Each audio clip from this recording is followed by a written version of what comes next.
In the heart of Umuahia, a quiet village nestled in the rolling hills of eastern Nigeria, lived a woman named Nneka. She had once been the envy of every woman. Married to Obinna, a man respected for his wisdom, generosity, and undying love for her.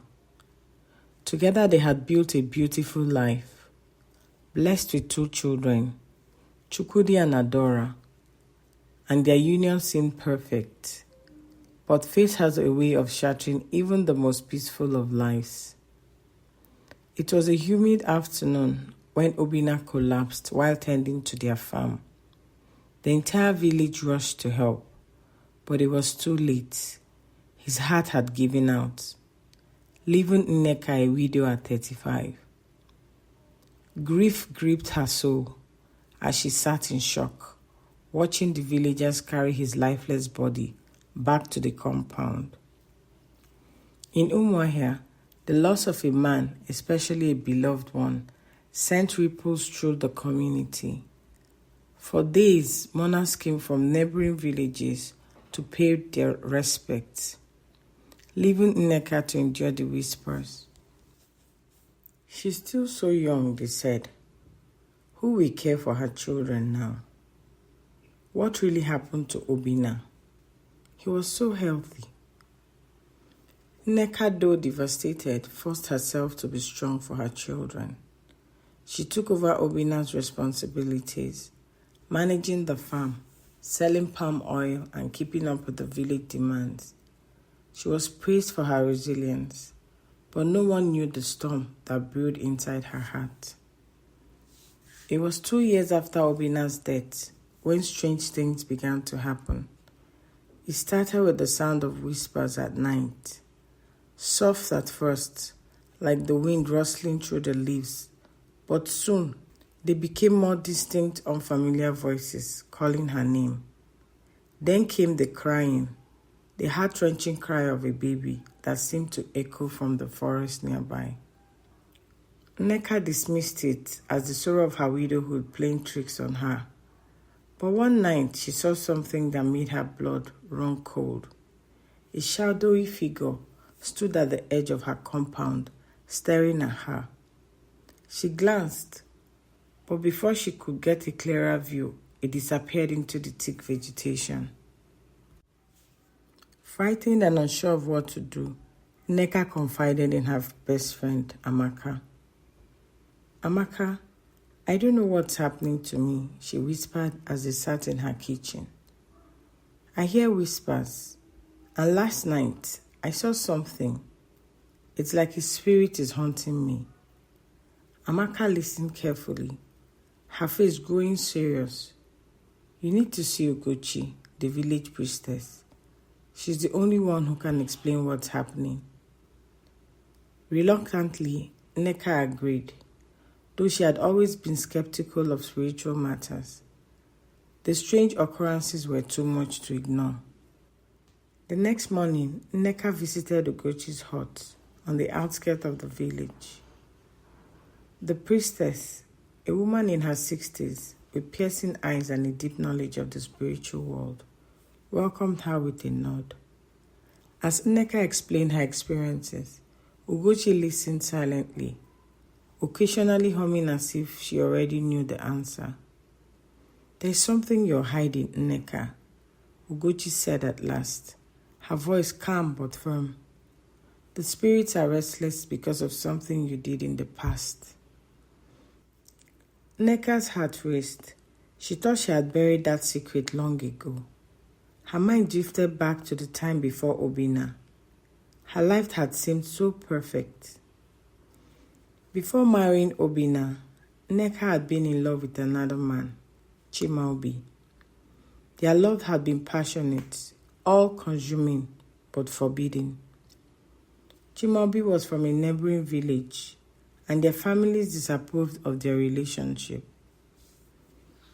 Desperate to be together, Chimaobi asked Nneka to elope with him. But Nneka, afraid of the shame it would bring to her family, refused. Chimaobi had left her, heartbroken, and shortly afterwards she married Obinna. A few months into her marriage, Nneka heard whispers that Chimaobi had died in a tragic accident. Though devastated, she forced herself to move on, vowing never to speak of her past love again. I never told anyone, Nneka began, her voice trembling. Before I married Obinna, I was in love with a man named Chimaobi.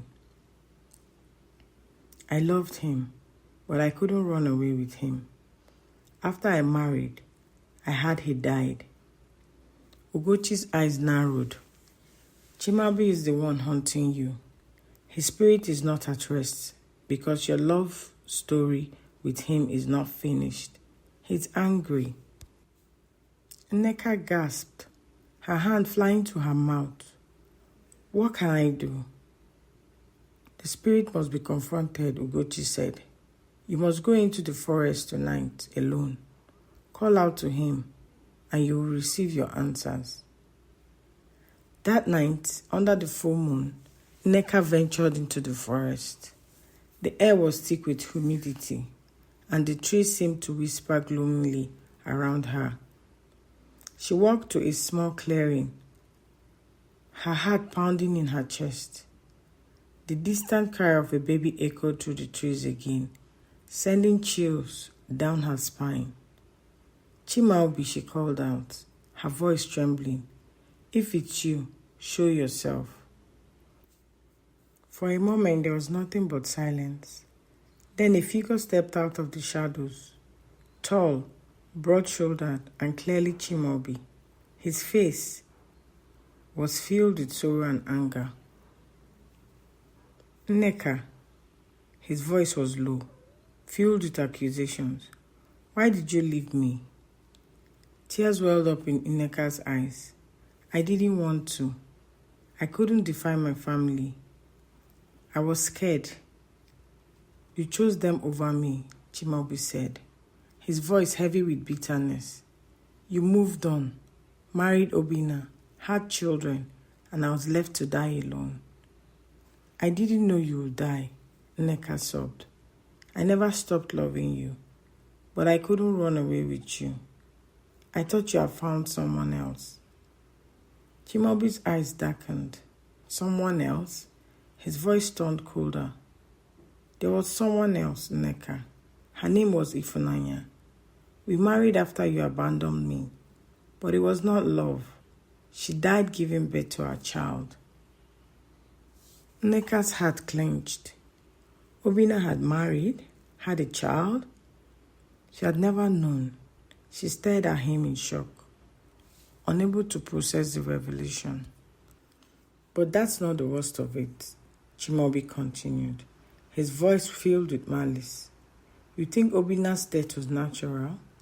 You think the spirit didn't notice the way you carried your guilt, loving another man while you were with him? Nneka staggered back, her legs trembling. What? What are you saying? The spirit took Obinna, Chimaobi said, stepping closer. He wasn't meant for you, and the universe always takes back what doesn't belong. Nneka's world shattered. Obinna had died because of her? Because she had never fully let go of Chimaobi? As if sensing her pain, Chimaobi's features softened, but only slightly. The baby you hear crying, it's my baby. The child that never had a chance to live. Nneka fell to her knees, her body trembling with sobs. What can I do, please? Tell me how to make this right. You can't bring back what's been lost, Chimaobi whispered, but you can set my soul free. How? Nneka pleaded. And in the blink of an eye, the ghostly figure of a woman appeared beside him.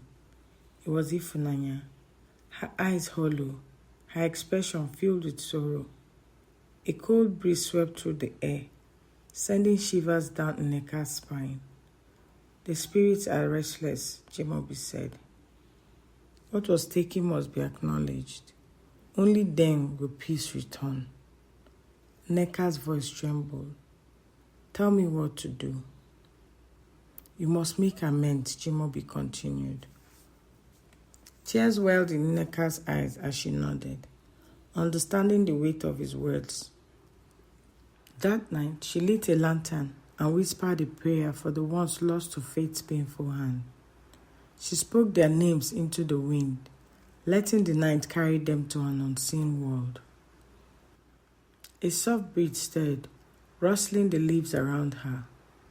The air felt lighter, as though a long-held burden had been lifted. When Nneka looked up, Chimaobi and Ifunanya were gone, their presence fading into the night. From that moment on, the whispers ceased, the creepy silence lifted, and Nneka's home became a place of peace once more. She lived quietly, tending her farm and raising her children, forever changed by the spirit that had once haunted her. For Nneka, the past had not vanished, but it no longer held her captive. Some wounds can never be erased, but they can be understood. And in that understanding, peace can finally be found. Thank you for watching. Please like, share, and subscribe.